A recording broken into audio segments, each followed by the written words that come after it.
On a massive alien space station, drifting in the calm emptiness of neutral space, the Grand Hall was alive with colors and voices. Banners of many worlds hung from high metal beams, glowing in the light of crystal lamps. The air was thick with strange scent from alien foods and perfumes. The sound of different languages blended into a low rumble of conversation. Leaders from many species had come to the station for the Great Peace Conference. Some wore heavy armor polished to a shine, others wore long robes that shimmered with tiny lights. Some had scaled skin, some had fur, some moved on more than two legs, and others floated above the floor, as if carried by invisible winds. The hall was filled with faces from worlds spread across the stars. At the center of the great circle stood the council table, its surface a dark glass that glowed softly beneath the alien lights. Tall chairs surrounded it, each one shaped for a different body type. Here sat the most powerful diplomats, generals, and rulers of the known galaxy, their voices hushed as the meeting began. The main speaker was a tall alien with pale blue skin and black eyes that reflected the glow of the lamps. His voice was smooth, but carried a weight of warning as he spoke of Earth, the human homeworld. He said that humans were too dangerous to be trusted in the council, that they were a race born from violence and war, and that history had shown this many times. To prove his words, the alien raised one long arm, and the lights dimmed. A giant screen appeared in the air above the table, a holographic image bright and sharp for all to see. The first scene exploded into view, showing a burning city, smoke rising high into the air, soldiers running through broken streets, their faces covered in dirt and blood. The sounds of heavy weapons filled the hall, loud and sharp, echoing in the hearts of all who listened. The footage changed from one war to another. Scenes from across centuries of human history flashed before alien eyes, ancient battles with swords and shields clashing in the rain, endless trenches filled with mud and fire tanks rolling over broken ground, fighter ships screaming through the sky above cities lit by flames. The sound was not just noise, it was chaos pure and raw. Some aliens leaned back in shock, their faces pale or their tendrils curling in discomfort. Others stared wide-eyed, unable to look away. A few let out sharp laughs, cold and mocking. One tall insect like diplomat clicked his mandibles together and said with a voice like dry leaves, "How did these creatures survive themselves?" The camera in the footage moved through a street where buildings burned on both sides. Bodies lay in the shadows. Soldiers in heavy armor ran past carrying wounded friends. Explosions shook the ground, one after another. The cries of pain and the roar of fire mixed into a storm of sound. The alien audience shifted in their seats, some covering their ears, others gripping the edges of their chairs. The pale blue speaker looked around the room, letting the horror in the images do his work. The message was clear: humans were dangerous, too dangerous to sit among the stars as equals. In the very back of the hall, away from the light of the screen, a quiet old man sat in a simple coat. His clothes were plain, without rank or color. His head was bowed, just enough to hide most of his face from the curious. His hands rested calmly on his knees, as if he were only here to listen. Nothing about him drew attention. In a room of strange shapes and bright colors, he was almost invisible. But if anyone had looked closer, they would have seen his eyes fixed on the screen, calm and cold, reflecting the flames and smoke in the footage, not with fear, not with disgust, but with memory.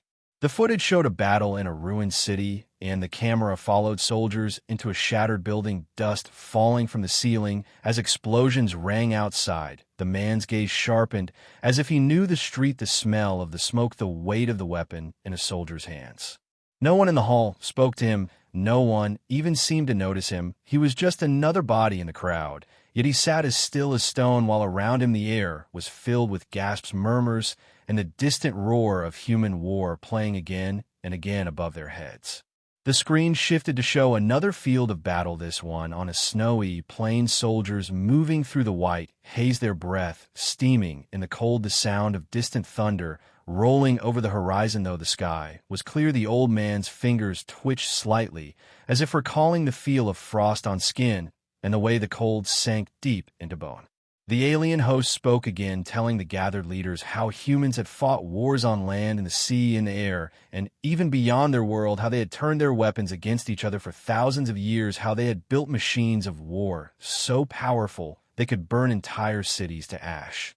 Some aliens nodded, others hissed in disapproval. One heavy-scaled creature slammed a claw on the table, in anger muttering that such a race should never be trusted to walk freely among peaceful worlds or nature, was too wild, too destructive, too untamed. The man in the coat did not move. He listened to every word, every insult, every accusation, his breathing slow and steady, his eyes never leaving the screen. The final scene of the footage showed soldiers huddled in a bunker, surrounded by smoke and fire, their faces lit by the dim red glow of emergency lights. A final explosion shook the image before the screen faded to black and the lights of the hall slowly returned. The aliens shifted in their seats, some still whispering to each other, some staring at the floor. The pale blue speaker folded his hands and looked around the circle of leaders, asking if anyone still doubted the danger of the human race. In the back of the hall, the old man sat in silence. No one knew his name. No one knew why he was here. He looked like a shadow among the bright colors and shining metals of the alien gathering. But his eyes told another story, a story none of them could guess, a story written in blood, fire, and survival. He had been there in the cities now shown as ruins. He had walked the muddy trenches. He had heard the cries in the dark nights of war. He had stood under alien skies with a weapon in his hands, fighting battles far from Earth. He knew the sound of death and the weight of survival, and he had carried it quietly ever since. The aliens thought they were looking at the past, at distant history frozen in old images, but the man in the coat knew better for him. These scenes were not history. They were memory, and memories never fade, they only wait. And he was waiting now, watching and listening in the shadows, because he had been there. The lights in the hall dimmed again, and the holographic screen flared back to life, filling the air with new images. This time the footage came with a deep rumbling voice, speaking in the alien common tongue, its tone cold and heavy. It told the audience that these were not rare events in human history, but constant moments repeating again and again across centuries. It said that humanity was born in fire and had never left it. The first scene showed soldiers marching across a broken plain under a black sky, their boots sinking into ash, the air thick with smoke. Shapes of ruined machines rose from the ground like skeletons. The camera moved slowly, showing faces hard and empty of fear. Voices shouted orders over the roar of artillery shells bursting in the distance. The alien audience shifted uneasily, their eyes following every movement. Some of the aliens whispered to each other, their words sharp and quiet like knives. They spoke of human stubbornness, of their strange courage in the face of hopeless battles. One tall insectoid leaned toward his neighbor, saying, "These creatures are not afraid to die." The neighbor answered softly, "Perhaps they do not understand fear at all."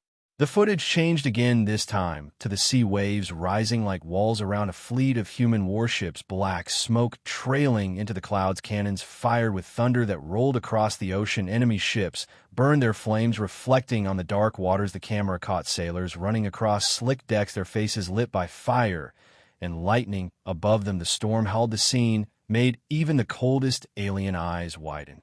The pale blue speaker let the footage speak for itself, his hands folded in front of him, his gaze sweeping the hall, as if weighing each reaction. One alien, with fur bristling along his neck, growled low under his breath. Another, with smooth silver skin, pressed her hands together, as if in thought. At the very back of the hall, the old man in the plain coat did not move. He sat like stone, but his eyes remained fixed on the screen. Every flicker of fire, every cry, every burst of gunfire reflected in his calm gaze. The muscles in his jaw tightened just once as the camera showed soldiers pulling wounded comrades from the wreckage of a bridge. The cold light of memory burned behind his eyes. The footage leapt forward again, this time showing the air war, great black shapes of bombers crawling across the clouds, fighter planes darting among them like angry insects. The roar of engines filled the hall, while streams of tracer fire cut the sky. The alien audience leaned forward, caught between horror and fascination. Some covered their ears, others gripped the arms of their chairs. One alien diplomat muttered, "They destroy each other with more power than most races dare use against an enemy." The pale blue speaker nodded slowly, saying, "This is why humans cannot be trusted to sit among us. Their nature is war, and they will bring it here if allowed." The words hung in the air like smoke. The old man in the back tilted his head just slightly at those words, but he said nothing. His gaze did not leave the screen. As it shifted again, This time to the ground level of a ruined city, soldiers moved through shattered streets, weapons ready, windows above them shattered into shards as unseen enemies fired from hidden places. The sound of boots on rubble echoed like thunder in the narrow roads. The camera followed one human soldier crouched behind a broken wall, his breathing heavy, his hands steady. The alien audience saw his face streaked with sweat and dust, eyes scanning every shadow. The voice of the alien narrator spoke again, saying, "These soldiers fight without rest, they fight without mercy. They are bred for survival, no matter the cost." In the crowd, an alien with long quills along his back scoffed and said to no one in particular, "These are not soldiers. They are predators wearing armor." His voice was low, but it carried enough for nearby diplomats to hear. A few nodded in agreement. The footage jumped once more, this time into space, great starships tearing into each other with beams of light and clouds of debris, smaller craft swarming around the larger ships, explosions blooming in the void. The alien audience gasped as one vessel split apart, its crew spilling into space. The scene turned quiet for a moment as the camera drifted past lifeless forms spinning slowly in the dark. At the back, the old man's eyes narrowed, almost imperceptibly, his fingers curling against the fabric of his coat, as if remembering the cold silence of space, the kind that swallowed sound and hope alike. The narrator spoke once more, telling the gathered leaders that these scenes were not chosen for their rarity, but because they were common in human history, that wherever humans went there was always war, that it was not only in their past, but in their very nature.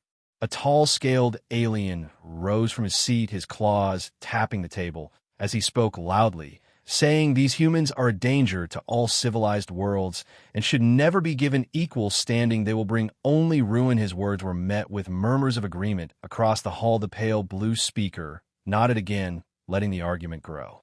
Through it all, the old man remained silent, the light from the screen washing over his weathered face, the scenes of fire and steel and blood passing like shadows across his expression. He knew every smell, every sound, every sight in that footage, not because he had studied it, but because he had lived it. The faces on the screen were strangers, yet they were also brothers in arms. The footage shifted one final time, showing a human soldier kneeling beside an alien ally on a muddy battlefield. The alien was wounded, bleeding from a deep cut across the chest. The soldier pressed his own hands against the wound, shouting for help even as shells burst nearby. The narrator's voice spoke of rare moments of cooperation, but his tone carried doubt, as if such moments meant little against the larger truth of human violence. The old man's gaze lingered on that image longer than the others, as if remembering the weight of a friend's life in his hands, the pull between survival and sacrifice, the moment when war was not about winning, but about saving just one more life. The screen finally went dark, and the lights of the hall returned slowly. The pale blue speaker looked around the room, his voice calm, as he asked who among them still doubted the danger of humanity. The silence that followed was heavy, broken only by the faint hum of the station's engines. In the back, the old man shifted in his seat for the first time, his eyes still cold, but now sharper, as if measuring the room and the words that had been spoken. None of them knew him, none of them guessed the truth of what he had seen and done, but he knew the truth about every image they had watched because he had been there. And he was not done yet. The great hall was silent. After the last image faded from the air, the alien leaders sat in their tall chairs, eyes still wide from the noise and fire. They had seen the pale blue speaker, looked around slowly, his black eyes gleaming in the dim light. Then he spoke in a low voice that carried across the chamber, saying, "Now you all understand why humanity cannot be trusted, why they must never sit among us as equals." A few aliens nodded their heads, others muttered words of agreement. Some even looked at one another with fear hidden behind their eyes. The scaled warlord who had spoken earlier slammed his claws against the table again and said, "I have fought many battles, but I have never faced a foe as reckless as these humans. They are chaos given form." Then a voice from the far side of the table asked quietly, "Has anyone here actually fought a human in battle?" The words hung in the air like smoke. Every alien turned to look at the one who had spoken. It was a tall, thin creature with crystal ridges along its head, its eyes shifting from one face to another, waiting for an answer. No one spoke at first. The silence stretched on until the scaled warlord gave a sharp laugh and said, "No one here has fought them, because no one here is foolish enough to face them directly. We study them from a distance. We keep them at arm's length, and that is why we are still alive." From the shadows at the back of the hall, a chair moved with a faint scrape. The sound, small, yet it cut through the quiet like a blade. The old man in the plain coat was standing now, his head bowed, slightly, his hands resting loosely at his sides. For a moment, no one seemed to notice him, but then his voice came low and steady, carrying clearly through the air. "I have." Every face in the chamber turned toward him, some with curiosity, others with suspicion. The pale blue speaker's gaze fixed on him, his black eyes unblinking and cold. The old man began walking forward, his boots making a soft sound on the polished floor, the light from above catching the edges of his face, revealing deep lines and shadows. The scaled warlord leaned forward, his claws tapping the glass table as he asked, "And who are you to speak in this council?" The old man's eyes met his without fear. "I am a soldier from Earth," he said. "I have fought in 3 wars, one on my homeworld, 2 far from it. I have fought beside humans, and against them I have seen what you have shown here, but I have also seen what you have not." The words made the air in the hall grow heavier. Some aliens shifted in their seats, others leaned forward, their eyes fixed on him. The pale blue speaker narrowed his gaze and asked, "And why should we believe you?" The old man stopped just short of the council table, his plain coat hanging loose around his shoulders. He reached up and pulled the fabric aside, just enough to reveal a worn military insignia sewn into the chest. The edges frayed, the colors faded, but the shape unmistakable to any who studied war. "This is mine," he said. "I earned it the hard way, and I carry it still because I was there when these battles happened." The insectoid diplomat clicked his mandibles in disbelief, saying, "You expect us to think you were part of these massacres?" The old man's gaze hardened, his voice steady. "I was part of battles, not massacres. And there is a difference, one you will never understand unless you know what it means to stand between death and those you protect." Some aliens scoffed, but others listened more closely. The quiet, crystal-ridged diplomat who had first asked the question tilted his head and said, "Then tell us what we have not seen in this footage. Tell us what you think is missing." The old man looked up at the vast holographic screen, now empty and dark, his eyes reflecting its surface. "You have seen the fire, the blood, the destruction, but you have not seen the moments that happened in between. You have not seen soldiers carrying the wounded, even when they were the enemy. You have not seen a man sharing the last of his water with someone from the other side. You have not seen how we fight not for the joy of killing, but because we must survive."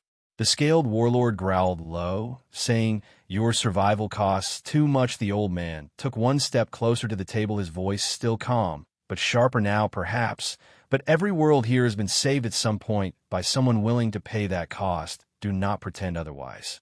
The pale blue speaker leaned back in his chair, studying the human in silence. Then he asked, "And what of your own actions, soldier? Did you kill?" The old man's eyes did not waver. "Yes, I did. I fought in battles where I had to take lives, and I live with the memory of every one of them. But that is the truth of war, not just for humans, but for anyone who has fought to protect what they love." The chamber grew, still, the tension like a wire pulled tight. The old man turned his gaze slowly across the circle of alien faces. Some met his eyes, others looked away. He said, "You think you understand humanity because you have seen our wars, but you understand nothing until you have stood in the mud with death on both sides, until you have felt the weight of choosing who lives and who dies." The insectoid leaned forward and asked, "Then why should we trust a race that can do what you have done?" The old man's voice dropped lower. "Because if you need us, we will fight for you just as fiercely as we fight for ourselves. And in the darkness of war, there are few allies more dangerous to your enemy than a human who has something to protect."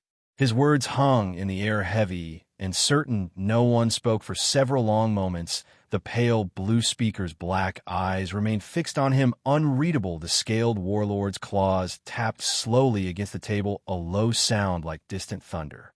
Finally, the crystal-ridged diplomat spoke again, his voice softer than before. "Perhaps we should listen to what this soldier has to say. Perhaps there is more to understand than what the footage showed." The old man gave a slight nod, but said nothing more for now. He stepped back into the shadow of the great hall, his coat falling closed, once more hiding the insignia from view, yet the weight of his words lingered in the air, pressing against every mind present. And though no one would admit it aloud, a small spark of doubt had taken root among them, a spark that no footage could burn away. Because now they had heard the voice of someone who had been there. The chamber was still the only sound, the faint hum of the great station around them. The old man stood in the shadow of the table, his eyes moving slowly across the faces before him, as if measuring each one. His voice, when it came, was steady and low, carrying across the hall without the need for force. You have seen fire and ruin. You have seen soldiers in the last moments of their lives. You have seen the machines we build to end battles quickly. But what you have not seen is the reason we fight. And if you want to judge us, you must see that too. The pale blue speaker leaned back in his tall chair, his black eyes narrowing slightly. He said, "Then show us, tell us something we have not seen." The old man nodded once and took a slow breath, his gaze turning inward, as if searching through a place far older than the walls around them. It was a world called Harrow's Reach. He began not far from here by the measure of the stars. It was a colony world rich with forests and rivers and small towns scattered across the valleys. When a war came, it was not a human war. It began between two other races fighting for the land. But when civilians were caught between them, we were sent in not to conquer, but to protect and to hold the line until help could come. The aliens listened in silence, some with suspicion, others with curiosity. The scaled warlord leaned back, crossing his arms. The insectoid tilted its head, clicking softly. The old man's voice grew quieter, yet sharper, cutting through the air like a blade. "We landed in the middle of the night, the sky already on fire from bombardment. We could hear the screams from the valley below. Our orders were simple: keep the civilians alive until the ships could take them away. But the enemy forces were closing in fast, and they had no interest in prisoners." He stepped closer to the table, the coat shifting around his frame, the dim light catching the lines of his face. Every path out of the valley was blocked, except one, a narrow mountain pass with cliffs on both sides, the kind of place where a small force could hold off a much larger one if they were willing to pay the price. Some aliens exchanged glances as the human continued the pass. Was cold, the wind sharp enough to cut through armor. We dug into the rock and waited through the night. We could hear the enemy moving in the dark, their machines clanking on the stone, their voices echoing off the cliffs in a language we did not understand. But the tone was clear. They were confident. They thought we would break quickly. The first attack came before dawn, heavy fire tearing into the rocks around us. We answered with everything we had. The sound was deafening, the air thick with smoke and the smell of burning metal. My men held the line, every meter of ground bought with blood and pain. The old man's eyes flickered as if he could see it all still. We fought until we had nothing left to fire, then fought with blades, then with our hands. By the time the sun rose, the pass was carpeted with the fallen, but the enemy still came wave after wave. We were cold, tired, hungry. Every breath felt like it would be the last, but behind us were the civilians, and they had nowhere else to go. One alien diplomat with crystal ridges spoke softly, asking, "How many of you were there?" The old man looked at him. 23. We went in. 23 held that pass for 2 days and nights without rest until the last transport lifted off with every civilian alive. The pale blue speaker's expression did not change, but the hall had grown heavier. The scaled warlord's claws had stopped tapping. The insectoid's clicking had gone still. The old man's voice lowered further. "I lost 17 men in that pass, each one knowing exactly what they were doing, each one staying, because they refused to leave those people die. And those people were not all human. Some were from worlds like yours. Some might even have been kin to you." He let the words sink in before speaking again. "You see, we are dangerous, yes, but only to those who threaten what we protect." A faint murmur moved through the hall, the first sound in many moments. Some of the aliens shifted in their seats, no longer looking directly at the human, but not turning away either. The crystal-ridged diplomat studied him closely, as if trying to see through the years to the young soldier in the snow and fire. The old man stepped back from the table, his voice steady. "And certain you think we fight because we love war, but you are wrong. We fight because we must, and when we must, we do not stop. And if one day you find yourselves facing something that will not stop, either you will pray for someone like us to be standing beside you."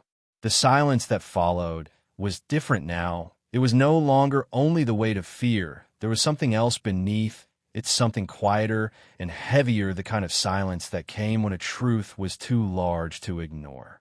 The pale blue speaker looked at him for a long time, his expression unreadable. Then he spoke, and said, "Your story is moving, soldier, but a single act of mercy does not erase a history written in blood." The old man met his gaze without flinching and answered, "Maybe not, but it shows that our history is not written only in blood."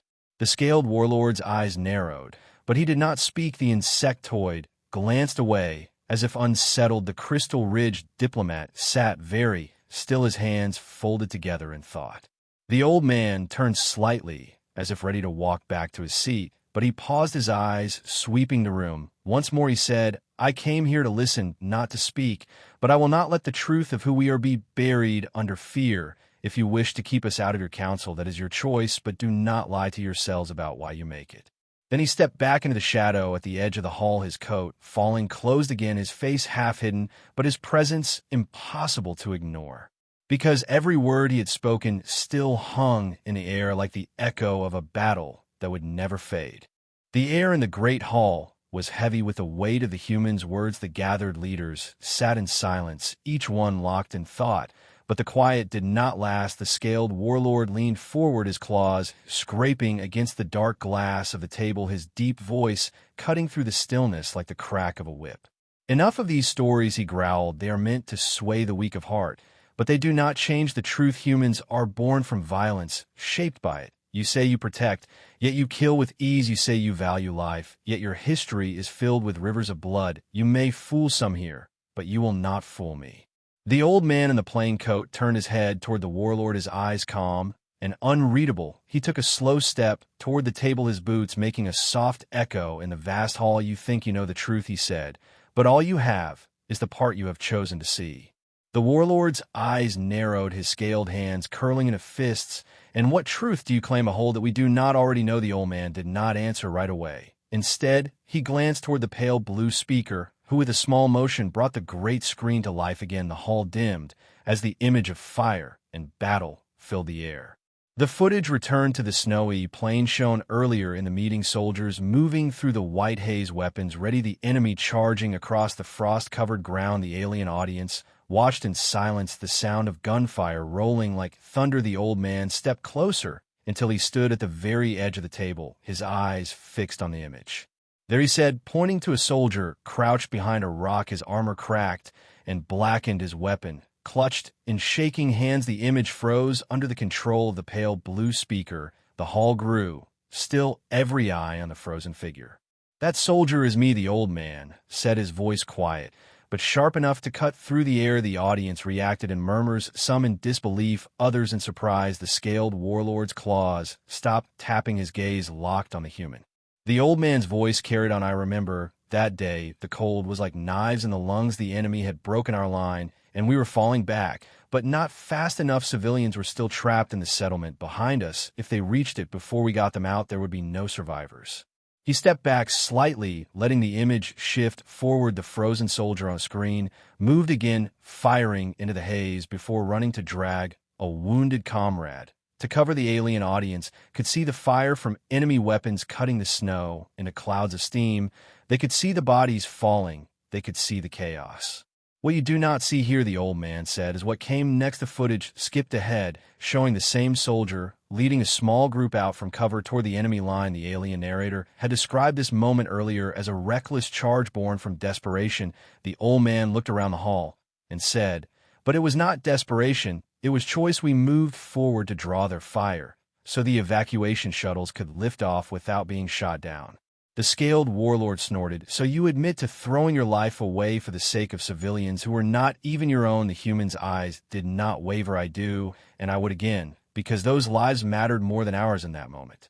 The image played on, showing the soldier fighting in close quarters, snow and blood mixing on the ground, then falling to one knee before being pulled back by another fighter. The camera shifted away, and the moment was gone, replaced by more distant shots of the battlefield. The old man spoke again. "I was wounded there. I nearly died, and the man who pulled me back was not human. He was from a world I had never seen before, yet he carried me as if I was his own."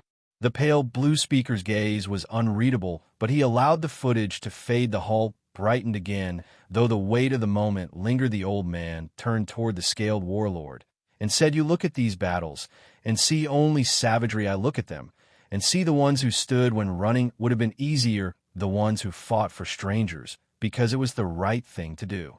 The insectoid diplomat shifted uneasily, its mandibles clicking softly, perhaps too softly to be meant as mockery. The crystal-ridged diplomat leaned forward, his eyes locked on the human. "There is a difference in how you speak of these moments," he said. "Most speak of war with pride or shame, but you speak of it as though is both." The old man gave a small nod. "Because it is."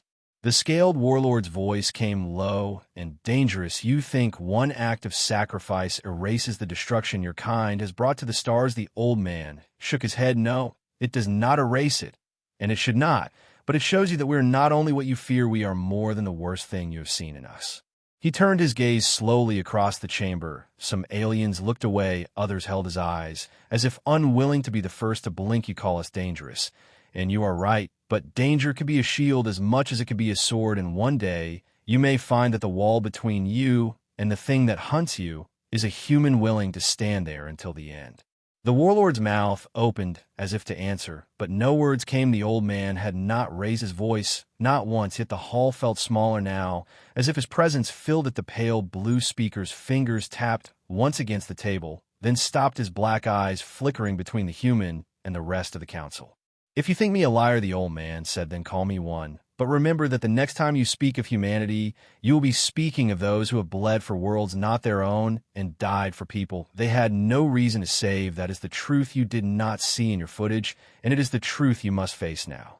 He stepped back from the table into the dim edge of the hall, his coat falling closed again, his eyes still fixed on the council, as if daring any of them to speak against what he had said.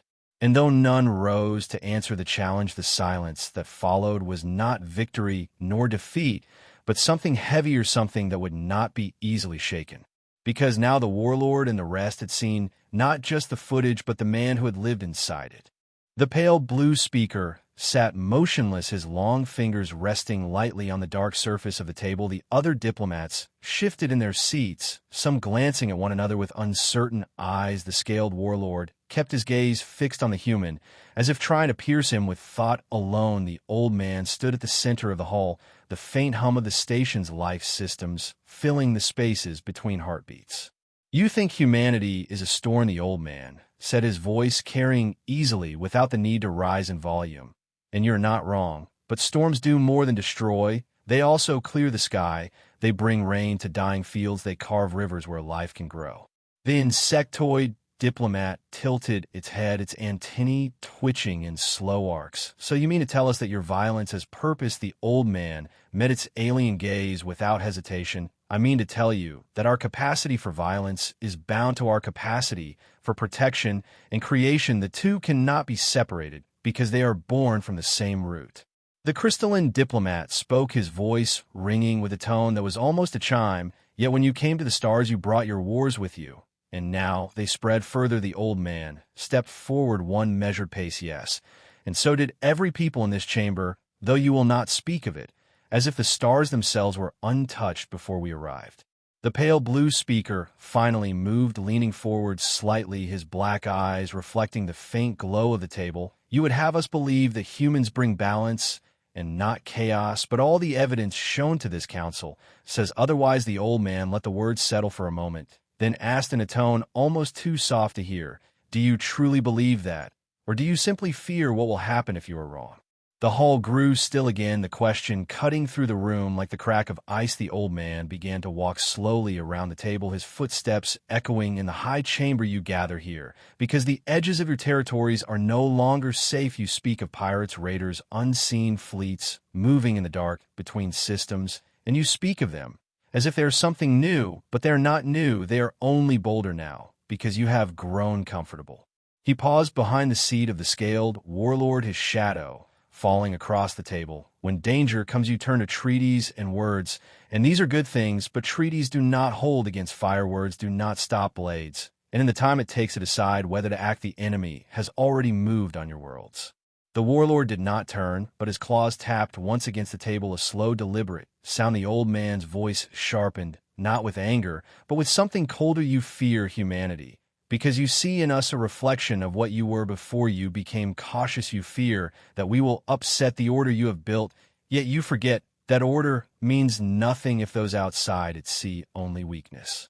The insectoid diplomat's mandibles clicked. Nervously, perhaps sensing the weight of the moment, the old man moved to stand where all could see him again. "You want peace," he said. "So do we. You want safety. So do we, but peace without strength is an illusion, and safety without the will to defend it is a lie."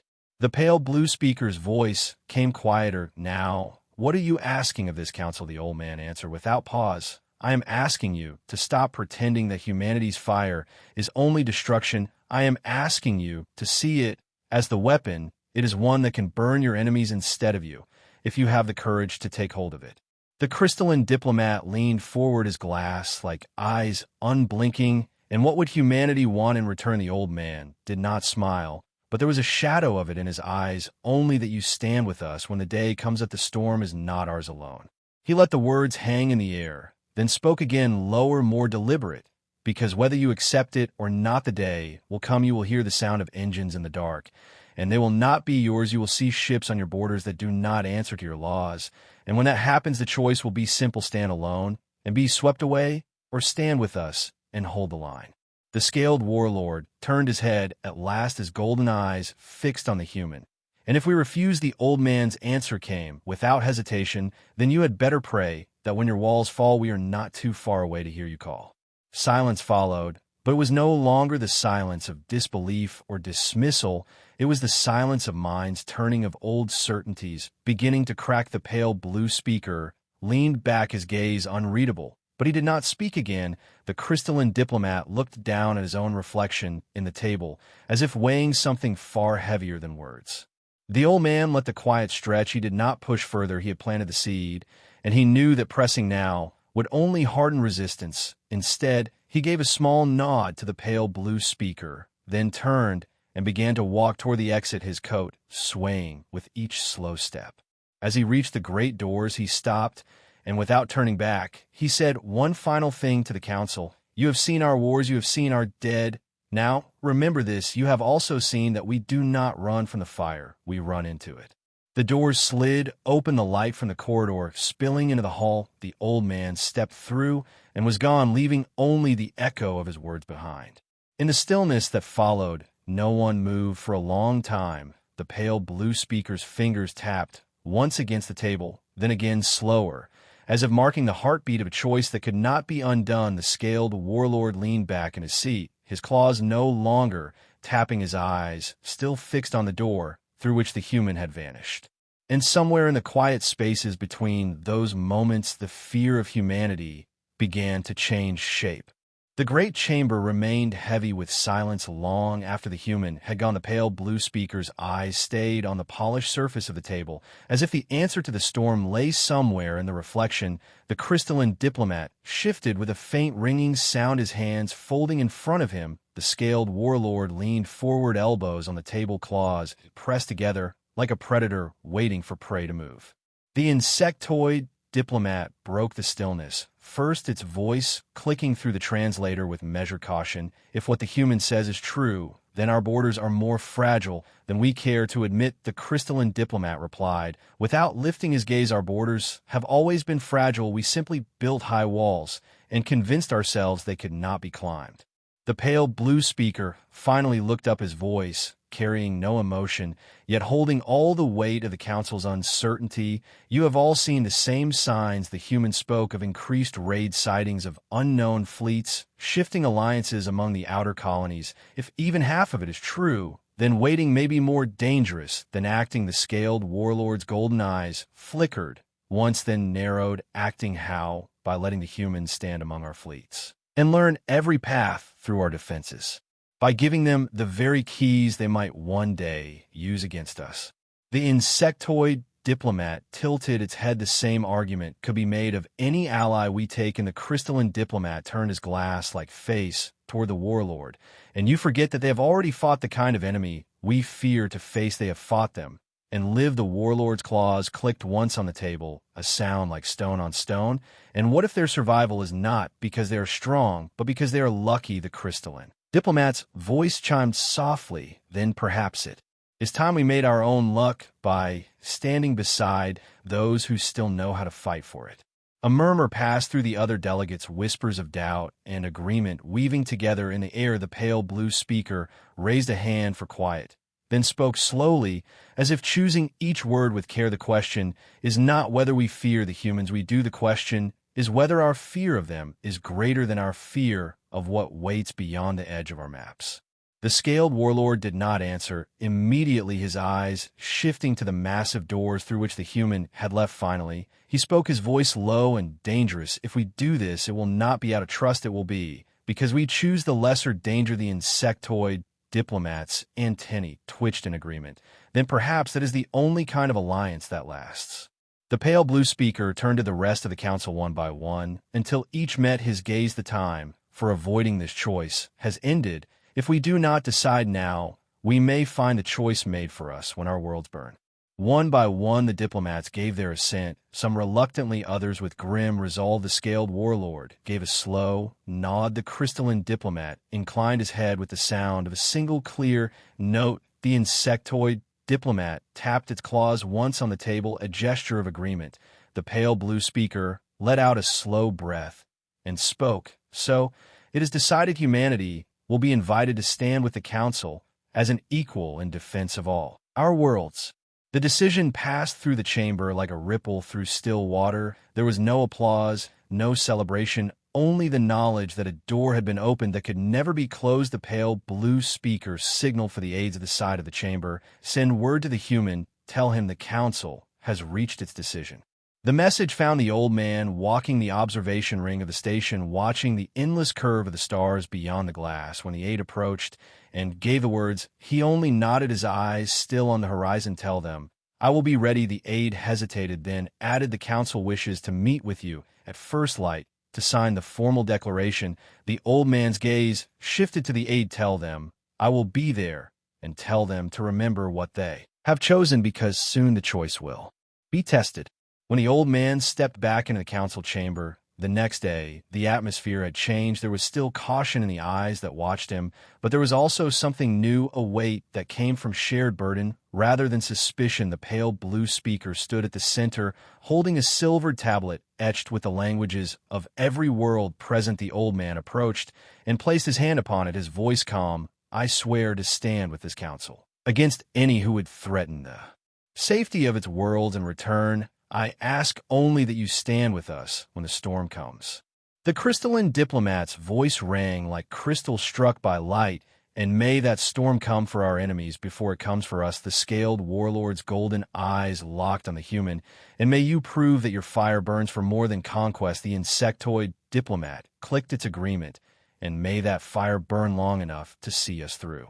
The pale blue speaker pressed his own hand to the tablet, sealing the pact. The hall filled with the low hum of the station's systems, the sound now seeming like the breath of something vast awakening beyond the walls. The old man looked around the table at faces alien and wary, yet bound now to his own people by more than treaties. He knew it would not erase the fear, but it had shifted it into something else, something that could be shaped. Outside the chamber, the stars wheeled in their slow, eternal dance. Beyond them, in the darkness, ships moved unseen, their engines cold, and their intentions sharp. The storm was already gathering, though the council did not yet know how close it had come. The old man did, and as he left the hall, he allowed himself the faintest of smiles, not for victory, but for the knowledge that when the sky finally broke open, humanity would not stand alone.